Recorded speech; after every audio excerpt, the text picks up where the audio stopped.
Fala galera, bem-vindos a mais um Mind Show. Solta a vinheta!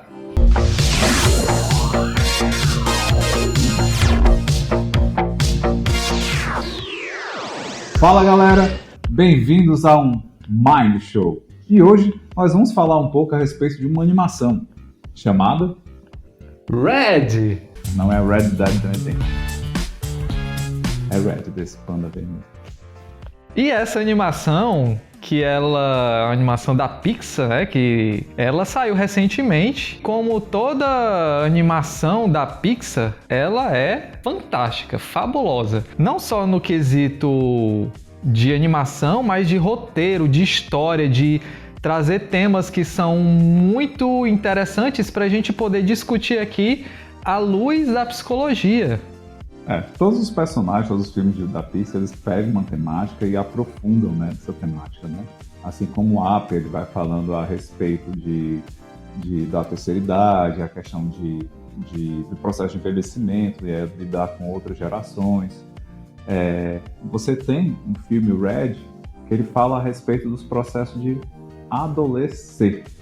Esses processos de adolescer é algo que a gente vai ter que passar de uma forma ou de outra. Não tem como a gente fugir do processo de adolescer, né? É uma fase do desenvolvimento humano. O que vai diferir é que algumas pessoas passem por essa fase com mais dificuldade, com mais conflitos, com mais sofrimento do que outras. Sempre vão ter aquelas fases de crise que são típicas da adolescência por conta das transformações. E essas transformações, elas vêm não só a nível biológico, mas a nível psicológico e também ao nível social e relacional. Não é mesmo, Rafael Barros? Sim, com certeza.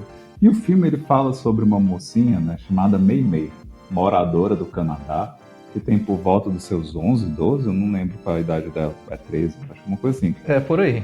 E aí ela tem o seu grupinho de amigas, ela é uma mocinha que é toda regradinha, que estuda bastante, uma ótima aluna, e que ao mesmo tempo ajuda seus pais num templo.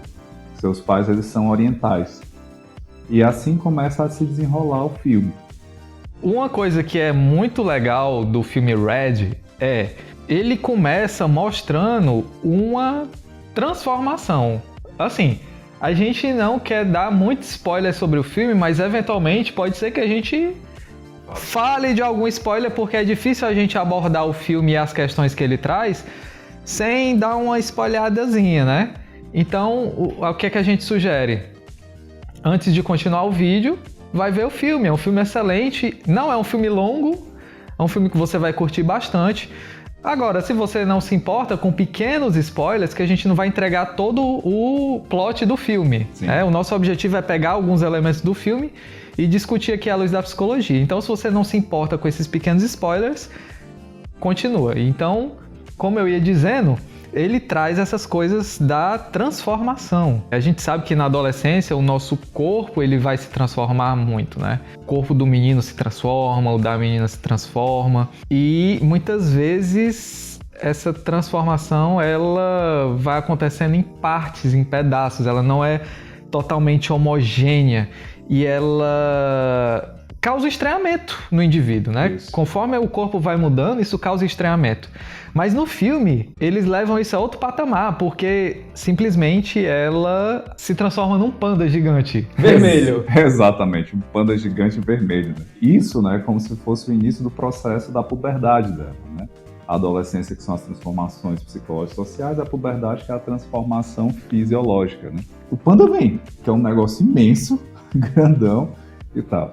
E uma das coisas que é interessante assim no filme é que quando ele coloca esse panda, né, ele vai falar também um pouco a respeito desse estranhamento, como o Léo falou, sobre as reações do corpo, as transformações no corpo. A voz muitas vezes muda, a mulher começa a ter seios, né, começa a crescer, vem a menstruação e outras N coisas. Então, assim, causa esse estranhamento inicial. O panda, ele pode ser visto como essa metáfora para a menarca. Em muitos momentos do filme, ela começa a ter uma irritabilidade, ela começa a perder o controle, ter explosões de raiva, o que é típico da adolescência, né? Que você vive um turbilhão de emoções, sem perceber às vezes, que você tá extrapolando essas emoções. Às vezes você tá bem aqui e acontece algo e você explode. Você tem uma raiva ali, às vezes desproporcional, por conta desses hormônios, dessas mudanças que estão acontecendo. Uma das coisas interessantes é assim, né, que ela acaba descobrindo ao longo do filme, é que o processo de Panda, né, o Panda quando ele vem, é algo que acontece há várias gerações na família dela. Né? A mãe dela, né, tinha isso, a avó dela tinha isso, né, as tias dela tinham isso, né? Sempre esse panda que acabava vindo e que elas foram aprendendo a poder lidar com esse panda, né,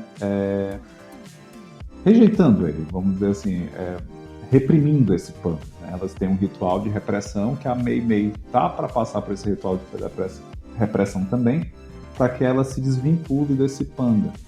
E é interessante que, assim, fala sobre essa questão da menarca, mas fala também a respeito dos processos que a gente vai aprendendo. Na adolescência, a gente sai um pouquinho na infância, né? A gente tem os pais como as figuras centrais da vida do indivíduo. Só que aos poucos, né, assim que entra na adolescência, essa figura que é central, que era os pais, passa para o grupo. E ele vai procurar novas respostas novas, né, diante daquele grupo, diante das novas situações que vive. E a Mei fica entre isso, repetir as respostas da família, repetir a forma como a família dela lida com o panda, e ela entrar na própria forma de lidar com esse panda, lidar com essa vivência social, lidar com suas novas respostas, novos jeitos de ser. Tá se desenrolando ali na história do filme, vem como consequência o embate familiar, principalmente com a mãe. A gente vê que no filme, o pai da Mei, ele é mais de boas, né? O cara assim, good vibes e tal, tranquilão, né? Aquele pai tranquilão, tá sempre de boas. Mas a mãe, ela é muito ansiosa, ela é muito nervosa, ela é muito preocupada, ela é muito controladora, ela projeta muito a ideia de projeto de filha na Mei. Nessa situação de controle, a Mei ela não consegue ser ela mesma. Ela acaba tendo essa ideia de que eu preciso suprir e atender às expectativas que a minha mãe está colocando em mim. Eu tenho que ser essa pessoa perfeita que a minha mãe quer que eu seja. E isso, Rafael Barros, gera um grande embate, né, transgeracional. Não necessariamente vai acontecer apenas com a mãe, mas a mãe, como é o espelho para a Mei, e também tem um pouquinho de cultura ali, né? Eles falam sobre uma família oriental, né? E nas famílias orientais, né, tem uma questão de tradição muito forte, a mulher ela tem um pouco de... tem que ser mais certinha, tem que cumprir as normas, mas assim, na nossa sociedade já tem também muito isso, mas na oriental acaba se tornando muito mais forte. Mas esse processo pode acontecer com qualquer um dos pais. De repente a gente querer que os nossos filhos repitam as respostas que a gente aprendeu. A forma que a gente aprendeu, a forma que a gente aprendeu a lidar, que a gente encare as transformações, encare a vivência da mesma maneira, e isso entra em um conflito geracional muito forte. É tanto que a Mei ela começa a brincar com o próprio panda, ela não reprime o panda. Na verdade, ela mostra para os pais o panda, mas os amigos dela, todo esse pessoal, eles sabem do panda e aceitam o panda. Então entra muito nessa questão, o filme fala sobre rejeição e aceitação. E o filme fala sobre esse processo de individuação, aonde eu posso tentar ser eu mesmo sem precisar ser uma cópia, um espelho do que meus pais foram. Então, a partir desse momento e desse movimento, a Mei ela começa a tentar assimilar a própria identidade, ela começa a se desvincular da ideia que a mãe cria para ela, que a mãe estabelece para ela, e dela começar a descobrir quem ela é. E aí é esse processo que é importante, que faz parte da nossa adolescência, que é quando a gente vai fazendo essa diferenciação dos nossos pais. Até então, você é o quê? Você é aquilo que o seu pai manda você vestir, manda você usar. Muitas vezes você tem os gostos que o seu pai às vezes te coloca ali porque é o gosto dele. E aí você é uma criança, e criança muitas vezes não tem voz, né? Mas aí na adolescência começa a vir esses embates onde, não, peraí, mas eu não gosto disso aqui, eu gosto disso aqui. Sei lá, eu não gosto de forró, eu gosto de Black Sabbath, eu gosto de Iron Maiden. Lembrei do Hermes e Renato lá, o Iron Maiden não, tu lembra disso? Não, lembro não. Veio na minha cabeça agora. Então vamos nos sentar e ouvir o ótimo som do Jorge Versilo.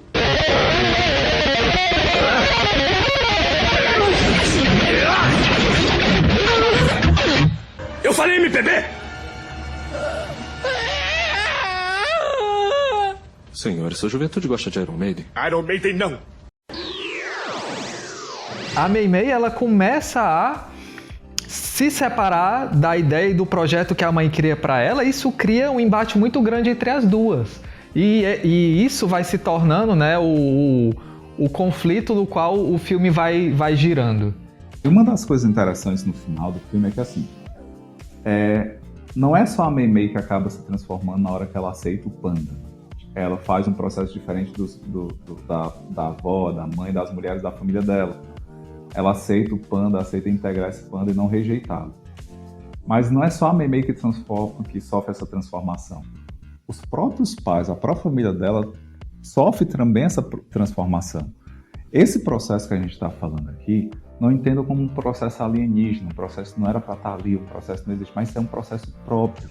Por mais descolado que você seja enquanto pai, enquanto mãe, você vai entrar em conflito com seus filhos, né? Os filhos vão entrar em conflito com os pais, vai ter em algum momento que eles vão quebrar algumas expectativas. E isso não tem problema. É necessário que os pais entendam, nós pais entendemos, temos que entender isso daí, para a gente saber um pouco que ao invés de entrar em uma disputa, né, de qual que está certo, é mais uma questão de orientação, uma questão de estar próximo, uma questão de estar junto. E muitas vezes a gente vai, diante do conflito do filho, olhar para nós mesmos e dizer, opa, peraí, isso daqui é algo que eu trago há muito tempo e que eu preciso entrar num processo de transformação, de buscar uma nova resposta em mim mesmo. Obrigado a você que chegou aqui até o final do vídeo. Deixa aí o seu like, se inscreve no canal, pelo amor de Deus, para ajudar a gente. A gente precisa muito dessa força de vocês para o canal poder crescer. Curta, comente, compartilhe e até um próximo Mind Show. Até a próxima, pessoal! E fiquem aí com o Iron Maiden e o Jorge Versilo. Jorge Versilo, mano? Que diabo anda meio do Jorge Versilo, mano? É o vídeo do Hermes e Renato, macho! Caraca, Jorge Versilo. Então vamos nos sentar e ouvir o ótimo som do Jorge Versilo. Ela ama o som do Jorge Versilo. Não é, Bibiana?